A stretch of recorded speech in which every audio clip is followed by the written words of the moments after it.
Participant. The next participant is Mr. A.P. Maheshwari.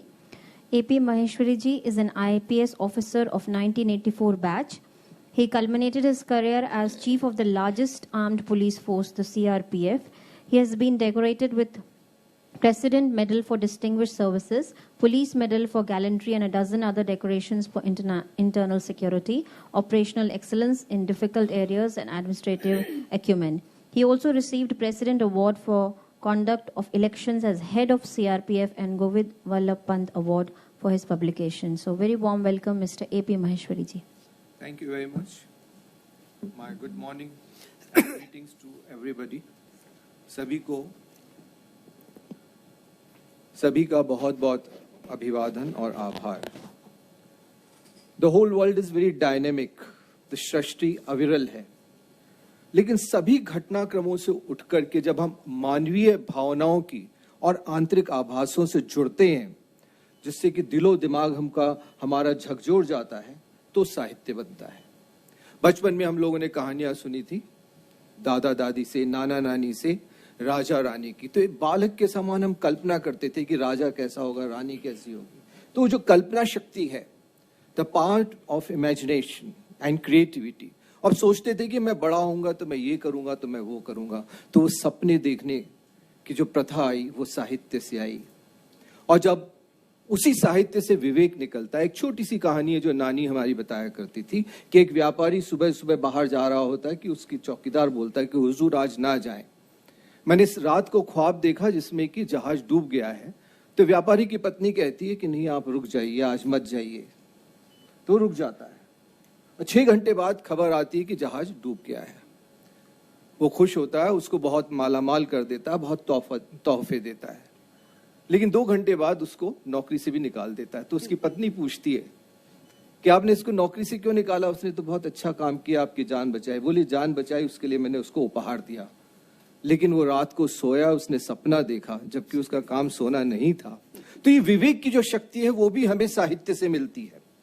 और भाषा ज्ञान से अभिव्यक्ति की जो शैली है, the knowledge of language and the power of expression, the empathy which comes from the literature.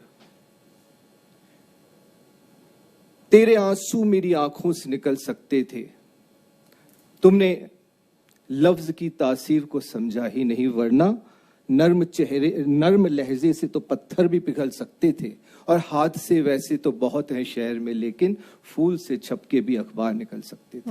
तो this power of expression which comes to us, ये जो अभिव्यक्ति है जो हमारे अंदर के आदमी को झकझोर देती है, ये साहित्य से आती है, घटनाक्रमों से नहीं. घटनाक्रम अपनी जगह है, और ऐसी बाहरी तथ्यों से भावनात्मक मूल तक जब हम पहुंचते हैं, जब हामिद एक लोहे का चिमटा लेकर के पहुंचता है मुंशी प्रेमचंद की कहानी में, दादी उसको कोसती है कि तेरे को यही सूझा, सुबह से तुमने कुछ खाया नहीं, अब मेले से ये लेके आए हो.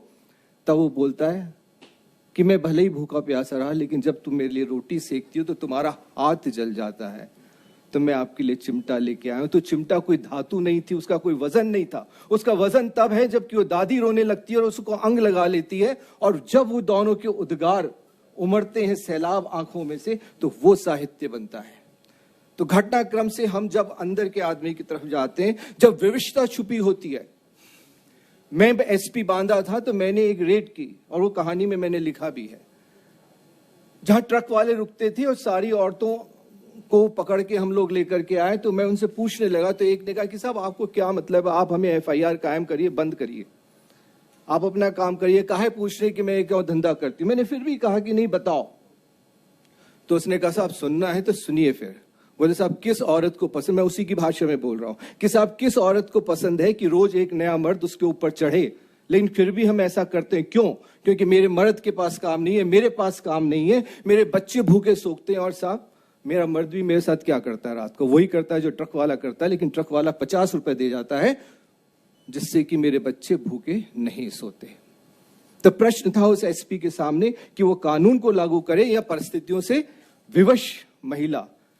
तो उसके अंदर से साहित्य निकला, एक सोच निकला कि साहब क्या किया जाए. कानून, डॉक्टर भी कहता है कि साहब दवा अपनी जगह है, लेकिन मैं दवा किस शरीर में दे रहा हूं, वो शरीर भी मेरे लिए महत्वपूर्ण है. तो साहित्य हमको ये सोचने को मजबूर करता है.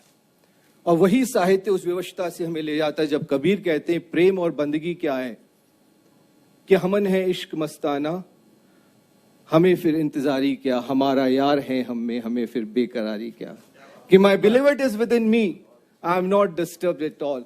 सो ये कहां से, ये भाव जो अंदर के आदमी को जगाता है, ये आता है। एक आस्था होती है। आर के नारायण ने कहानी लिखी, डॉक्टर्स वर्ड। डॉक्टर को पूरा विश्वास था कि मरीज आज रात को मर जाएगा, वो आखिरी दफा उसको देख के जाता है, लेकिन मरीज फिर भी पूछ लेता है डॉक्टर साहब मैं बच जाऊंगा। डॉक्टर साहब उसका मन रखने को झूठा बोल देते हैं, नहीं नहीं तुम सुबह तक ठीक हो जाओगे। डॉक्टर सुबह रिपोर्ट देखता है कि मरीज की रिपोर्ट आएगी, लेकिन किसी रिपोर्ट में उसकी मृत्यु का जिक्र नहीं था। तो वो कौतूहलवश खुद जाते हैं और देखता है डॉक्टर की बच गया है, जिंदा कैसे है। और तब आर के नारायण लिखते हैं कि लेकिन सारी दवा फेल हो गई, लेकिन उसको अपने डॉक्टर पे फेथ था, और जब डॉक्टर ने रात को कह दिया कि नहीं तुम सुबह तक ठीक हो जाओगे, तो उस आस्था पे वो ठीक हो गया। तो ये जो चीज है वो सामने उजागर होती है साहित्य से। ये साहित्य सभी कालों में जीवंत है। कबीर ने कभी लिखा बुरा जो देखन में चला, बुरा न मिलिया कोई, जो दिल खोया। तो एक शायर लिखते हैं, इसी की बात में कि झील में पत्थर न फेंको, झील में पत्थर न फेंको, दायरे बन जाएंगे और दूर तलक उलझनों के सिलसिले खुल जाएंगे। और ऐब अपने दिल के भीतर झांक कर देखो है दोस्त, बंद कमरे में भी कई आईने मिल जाएंगे। तो अक्रॉस द टाइमलाइंस, उस काल से इस काल तक साहित्य वही भाव लेकर के जाता है, जीवंत रखता है।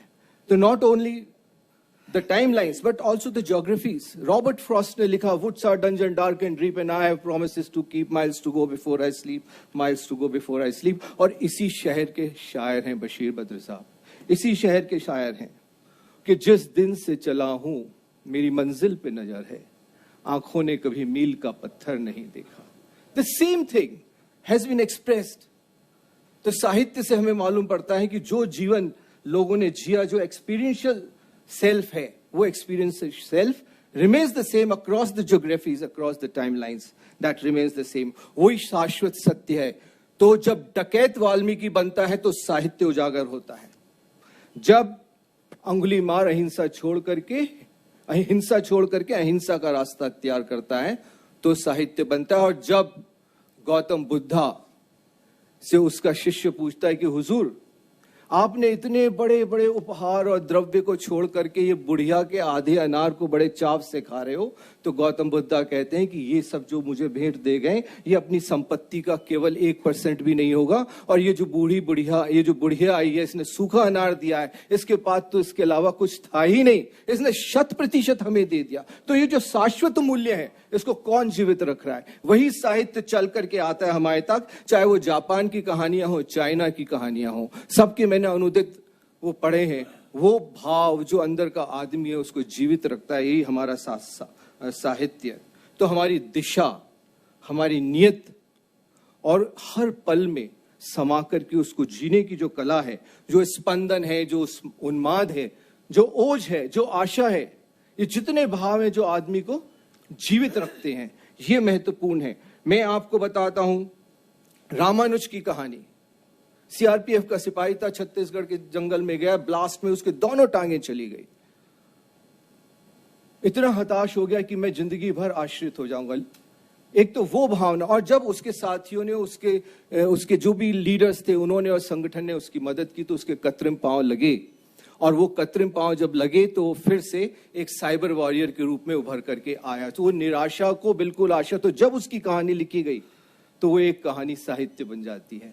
एक वो अमर सिंह है जो कि सीमा पे खड़ा है, उसको दिमाग में ख्याल आता है कि मैं चला गया तो मेरे बीवी बच्चे अनाथ हो जाएंगे, लेकिन फिर उसको ख्याल आता है कि नहीं, मैंने प्रण लिया है, देश की रक्षा का प्रण लिया है, और मेरा अपने आप से वादा, अपनी आत्मा से वादा है, और फिर वो अमर हो जाता है। और इसी पे कवि ने लिखा है, वतन की राह में वतन के नौजवान शहीद हो। बड़े बड़े लोग जाते हैं जिन पे धनवान होते हैं, उच्च पदस्थ होते हैं, केवल वो लोग उन तक पहुंचते हैं जो उनको जानते हैं जब वो दिवंगत होते हैं। लेकिन एक जवान जब शहीद होता है तो पूरा राष्ट्र अपने पांव पे खड़ा होता है, तिरंगे से उसको सलामी मिलती है। और इसी के लिए फिर कवि ने कहा कि देखो नौजवान जा रहा है, देखो कितनी शान से। तो ये जो आन है, शान है, बान है, आप किसी क्षेत्र में ले लें, ये है आदमी को जिंदा रखती है। चैट जीपीटी पे कल एक सेशन हो रहा था, बहुत सी चीजें उसमें डिस्कस हो रही थी, लेकिन हम भूल जाते हैं कि जो आदमी के अंदर का आदमी है उसका सब्स्टिट्यूट नहीं हो सकता। कबीर ने लिखा कि बूंद समानी समुद्र में, a drop will get absorbed in the ocean, everybody knows. बूंद समानी समुद्र में जाने सब ये सब कोय, और समुद्र समाना बूंद में जाने बिरला कोय। How will the ocean will merge into a single drop? It's only possible within a human being, the deep inside us, in our deep mind, and only as creative as a man can be. मैं इसी के साथ मेरी वाणी को इतिश्री देता हूं। धन्यवाद। जय Hind. Thank you, sir. Thank you. बहुत सुंदर. It was a really excellent speech by Mr. Maheshwari, and in his narration he's quoted from Premchand to Kabir, and previous orator, she was reminding us of the stories of Ramayana and Mahabharata. So we can judge that who are our permanent leaders in mythology and in literature also. It was excellent oration. Thank you. So good. Thank you, sir. Moving on to the next speaker. The next speaker is Mr.